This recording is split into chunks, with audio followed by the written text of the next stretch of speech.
Welcome to Life Stories, where we uncover tales of resilience, transformation, and the enduring strength of the human spirit.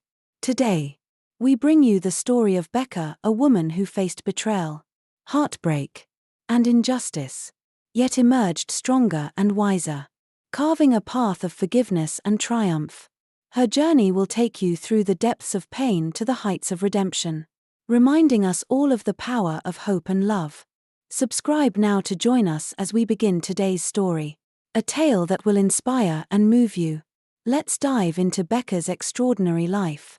The Wilsons were a family admired by many in the bustling heart of New York City. Their wealth and status made them a symbol of success, their influence shining as brightly as the jewelry they crafted. Wilson Jewels was not just a business, it was a legacy.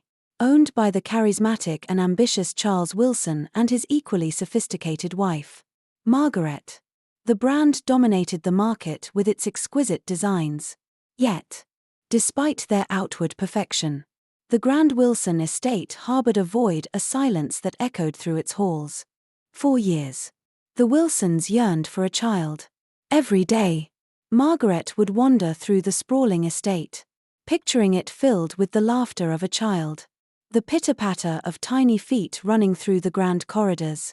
But time had its cruel way of passing, and the Wilson household remained childless. Friends and colleagues offered words of comfort, but the emptiness persisted.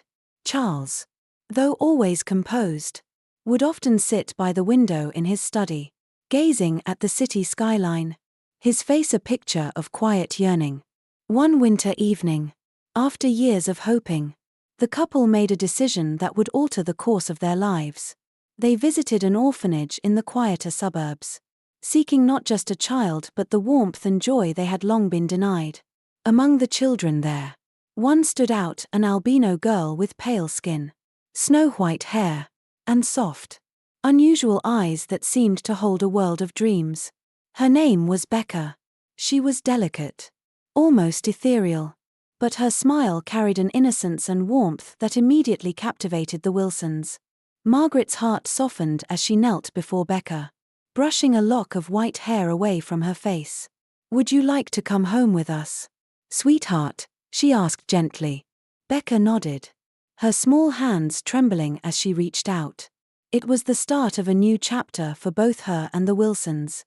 They adopted her, naming her Becca Wilson.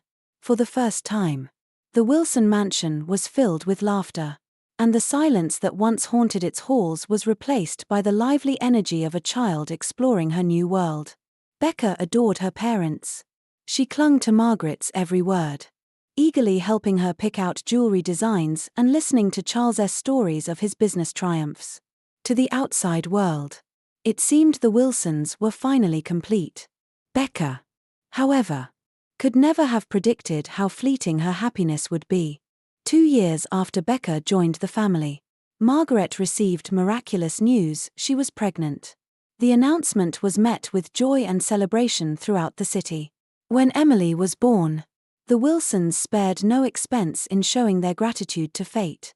Emily was dubbed the miracle child, and the media reveled in the heartwarming story of the Wilson family's double blessing. At first, Becca was delighted by her baby sister's arrival. She would sit by Emily's crib, singing lullabies in her gentle voice and holding her tiny hand. But as Emily grew, the dynamics of the Wilson household began to shift. Emily was the biological child, the apple of her parents' eyes. Margaret and Charles showered her with affection, their focus gradually drifting away from Becca.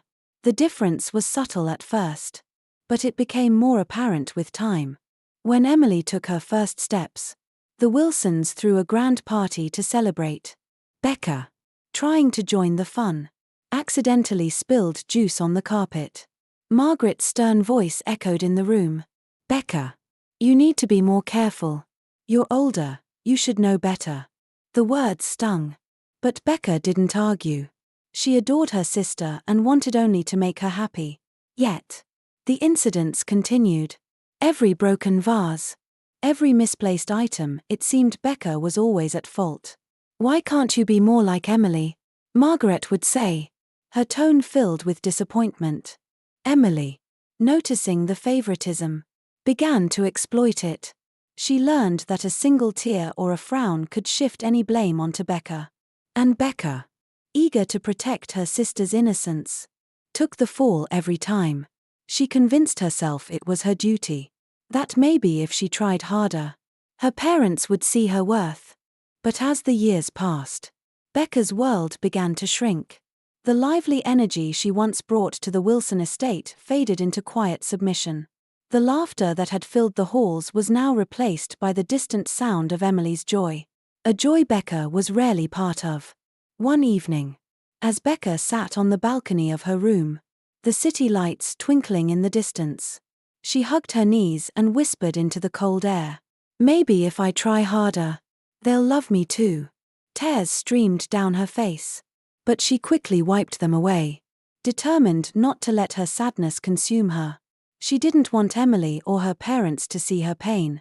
Deep inside her, however, a small ember of resentment was beginning to glow.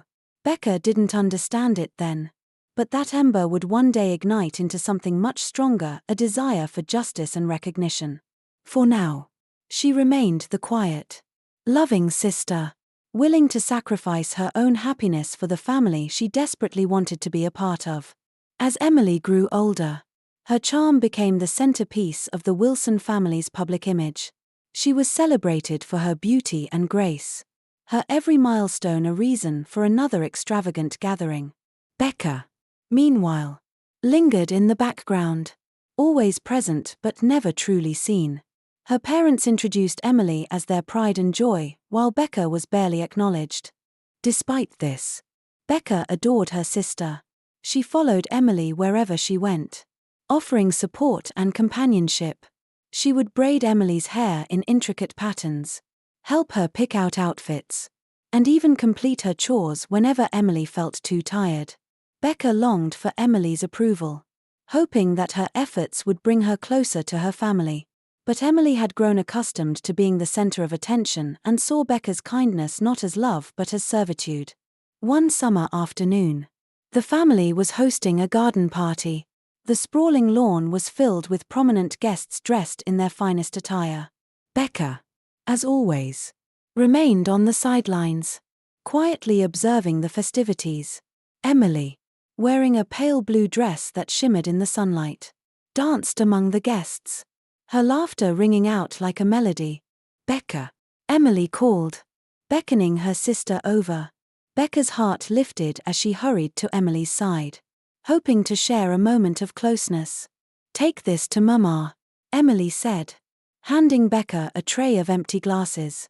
Her tone was light, but her eyes carried a command. Becca hesitated, her longing for inclusion clashing with the familiarity of her role. Without a word, she took the tray and made her way toward the kitchen. On her way back, she overheard snippets of a conversation between two of the guests. "Isn't it strange?" one whispered. "That older girl, Becca, she's adopted, isn't she? It's clear the Wilsons favor Emily. Poor thing. She must feel so out of place." Becca froze, her face burning with embarrassment. She quickly moved away, clutching the tray as if it could shield her from the weight of their words. Her parents' lack of acknowledgement and Emily's manipulations had long been a silent pain, but hearing it spoken aloud made it undeniable. Later that evening, as Becca sat alone in her room, Emily burst in, clutching a delicate pearl necklace. "Look at this," Emily exclaimed, holding it up to the light. "Mama wore it at her wedding. Isn't it beautiful?" Becca's eyes widened. "Emily, you shouldn't take that without asking," she said cautiously. Emily shrugged, her smile mischievous. "Let's try it on. You'll see, it's fun." Before Becca could protest further, Emily looped the necklace around her neck and twirled, the pearls catching the soft glow of the room's chandelier. But as they played, the inevitable happened. A loud snap echoed in the room, and the pearls scattered across the floor.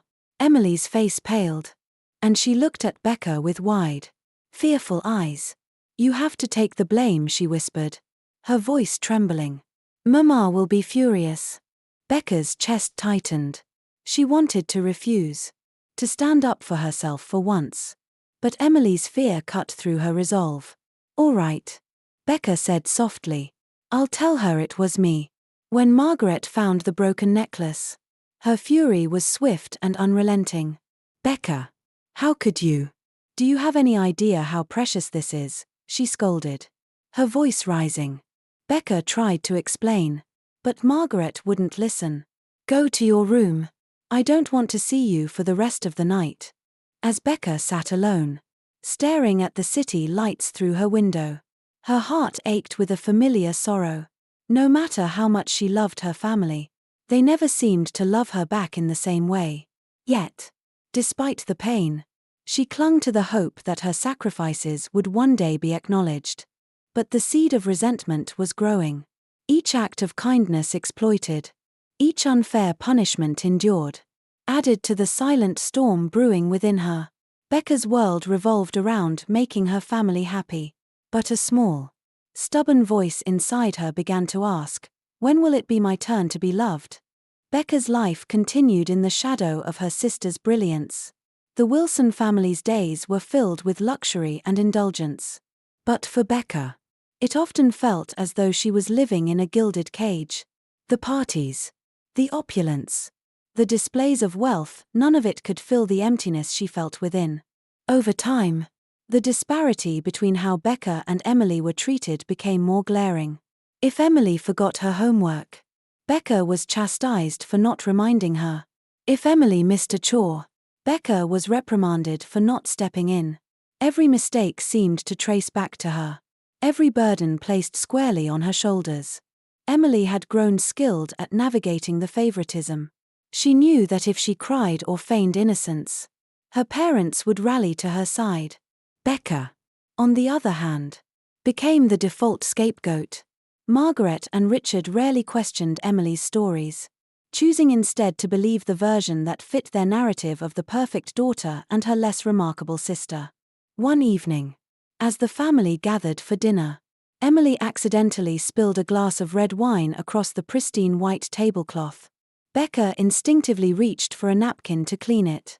But before she could act, Margaret's voice rang out. Becca, can't you be more careful? Look at this mess. Becca froze, stunned by the accusation. But I didn't, she started, only to be cut off. No excuses. Margaret snapped. You need to pay more attention. Emily glanced at Becca with a fleeting look of guilt but said nothing. Becca lowered her gaze, her appetite gone. It wasn't the first time this had happened, but each instance chipped away at her spirit. That night, as Becca sat on the edge of her bed, she replayed the scene in her mind. The unfairness of it all pressed down on her, heavy and suffocating. She wanted to scream, to demand why she was always the one at fault. But instead, she swallowed her frustration and resolved to try harder. Deep down, she still hoped that if she were perfect enough, her parents might finally see her worth. Her relationship with Emily, once marked by sisterly affection, began to shift. Becca's unwavering loyalty to her younger sister remained, but cracks had started to form. She couldn't ignore the way Emily exploited their parents' favoritism or how easily she allowed Becca to bear the blame for her mistakes. Yet, Becca's love for Emily was deeply ingrained, and she couldn't bring herself to confront her. One fateful day, the family decided to host a charity gala at their grand estate. It was to be the event of the season, with the Wilsons showcasing their wealth and influence.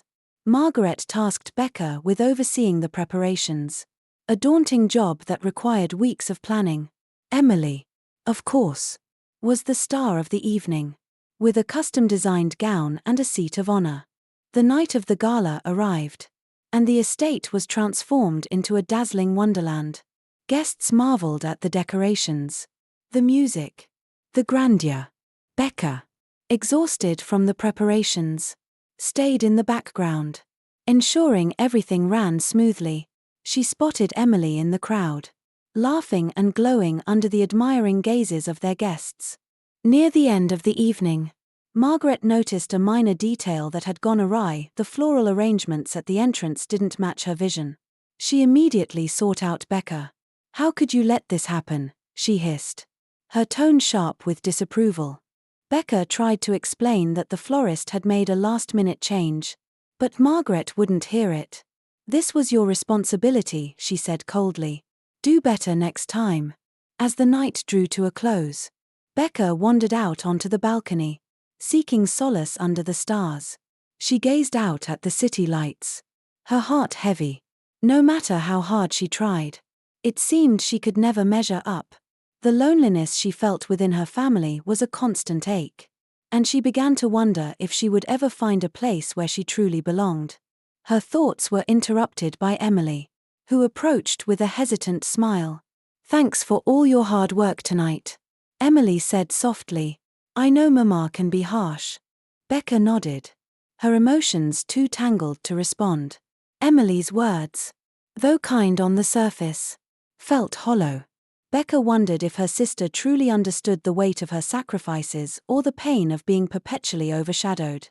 As Emily turned to leave, Becca whispered to herself, "One day, I'll matter too."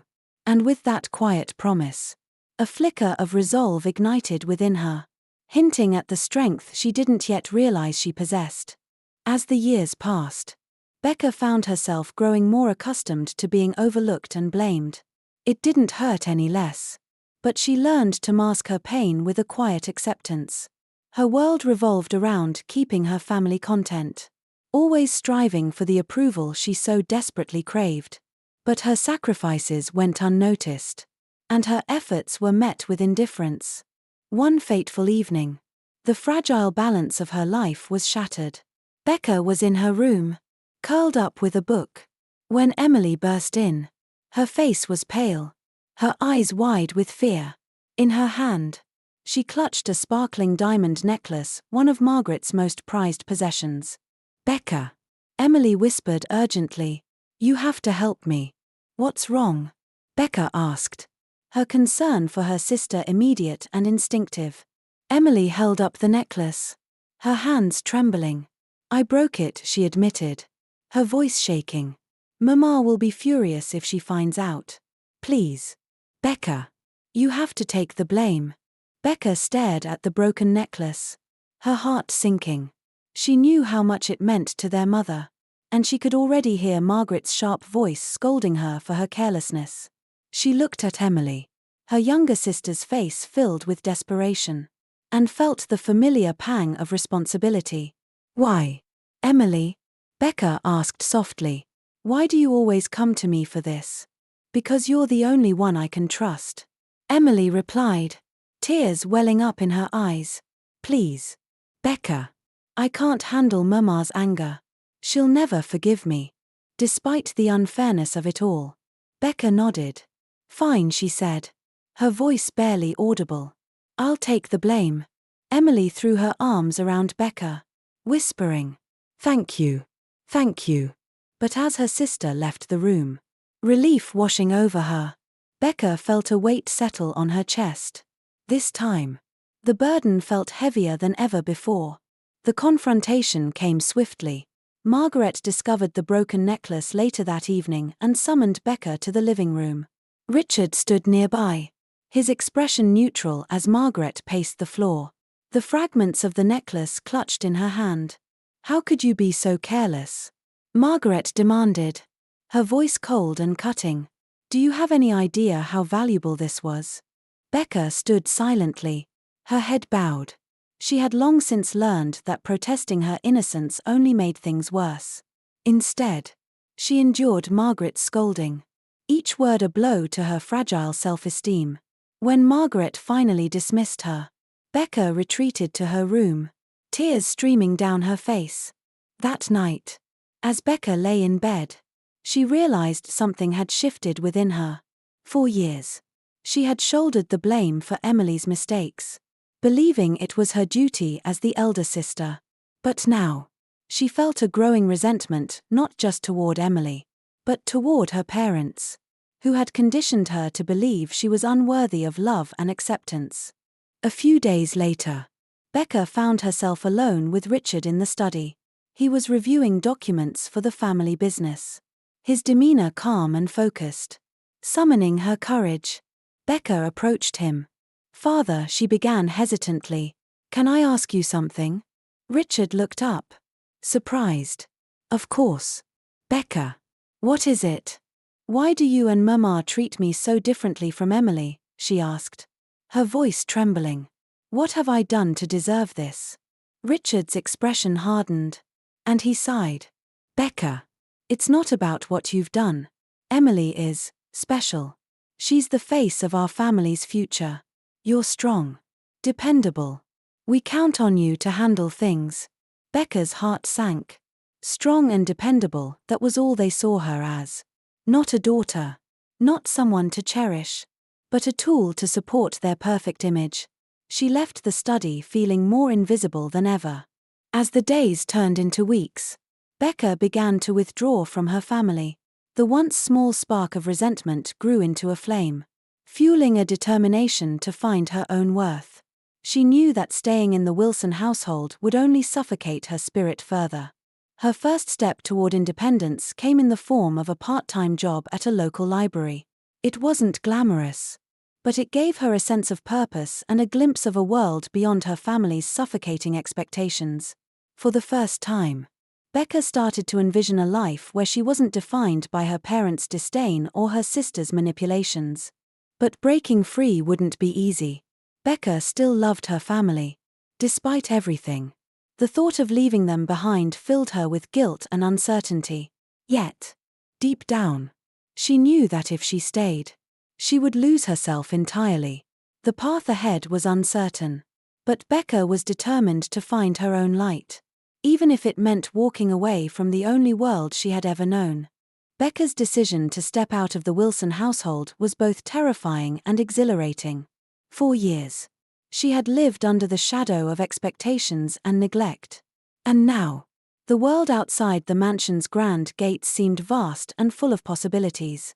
Her job at the library became her sanctuary, a place where she could escape into stories of courage, redemption, and triumph. It was also where she began to forge a new identity, one built on her own terms. At the library, Becca met Clara, a kind and spirited co-worker who quickly became a confidant. Clara's warm nature and unflinching honesty offered Becca something she had rarely experienced: genuine friendship. Over shared lunches and whispered conversations between shelves, Clara encouraged Becca to dream bigger. "You're capable of so much more, Becca," Clara said one afternoon as they reorganized a row of dusty books. "Why don't you think about going back to school? You could study design or art or anything that makes you happy." Becca hesitated, the idea both exciting and overwhelming. "I don't know, Clara. I've spent my whole life doing what other people wanted. I'm not sure I even know what makes me happy." Clara smiled, her eyes kind. "Then maybe it's time you found out." Inspired by Clara's words, Becca began to explore her passion for creativity. She spent her evenings sketching designs inspired by her mother's old jewelry, reimagining them with a modern twist. It was a quiet rebellion against the life she had left behind and a way to reclaim something that had always felt out of reach. Despite the newfound sense of purpose, Becca's ties to her family remained a constant weight on her heart. Margaret and Richard had barely noticed her absence, though Emily had called a few times, each conversation a mixture of guilt and manipulation. "You shouldn't have left, Becca," Emily said during one such call. "Mama and Daddy are upset. They just don't show it." Becca sighed, her grip tightening on the phone. "They're not upset, Emily. They're relieved. I was never the daughter they wanted." "That's not true," Emily insisted, though her tone lacked conviction. They just have a hard time expressing it." Becca wanted to believe her sister, but the years of neglect and blame were too deeply ingrained. She ended the call with a polite goodbye, her heart heavy with the weight of unresolved pain. One evening, as Becca worked late at the library, Clara approached her with an envelope in hand. "This came for you," she said, her brow furrowed with concern. It looks important. Becca took the envelope. Her name written in bold. Familiar handwriting. She opened it carefully, her hands trembling as she read the letter inside. It was from Richard. Becca, the letter began. I hope this finds you well. There are some matters regarding the family business that require your attention.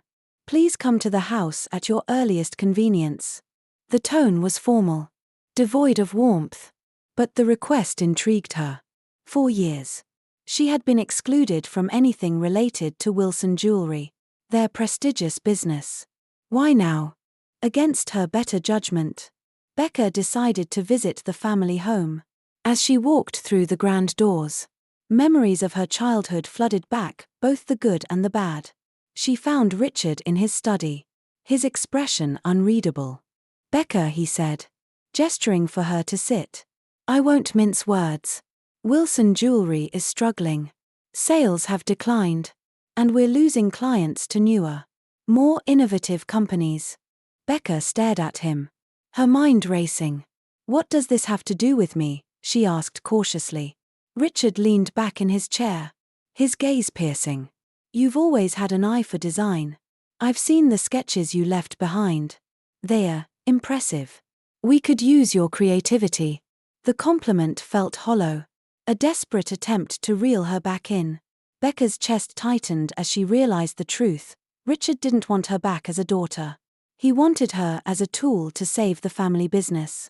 I'll think about it, she replied, her voice steady but cold. She left the mansion that evening with a storm of emotions swirling inside her: anger, betrayal, and a sliver of hope that maybe, just maybe, she could turn this opportunity into something more. But as the days passed, Becca began to see Richard's offer for what it was: another manipulation. He hadn't acknowledged her pain or apologized for the years of neglect.